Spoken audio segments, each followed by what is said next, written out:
So 2016, Paris, France. I flew to Paris to do a photo shoot in the north in Deauville, which is in Normandy. And I had a crew I'd never worked with before, and I met them through a producer I found in Paris.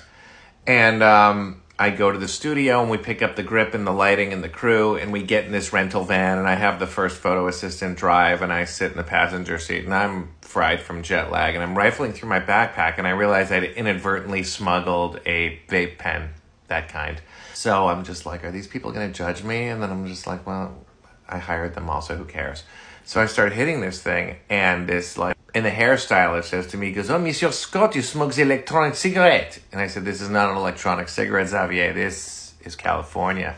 And he goes, "No, there's no such thing as a weed vape. It's impossible." And I was like, you French love that word. Listen, it's totally possible.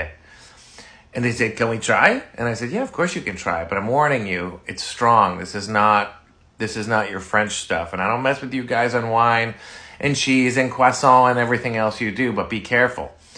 And Mathilde, who I'm going to tag here, the wardrobe stylist, says, "Oh, please, I smoke the weed with my morning coffee. It will be fine." So I said, okay. So they're hitting it, and it's like popping and crackling, and I know they're getting lit.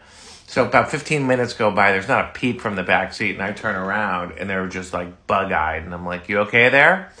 And they're like, "That was very strong. Are you sure that was just weed in there?" And I said, "That's what all people who can't handle weed say."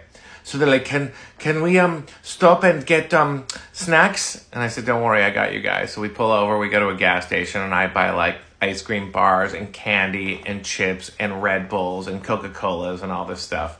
And we got to Paris, but that was pretty funny.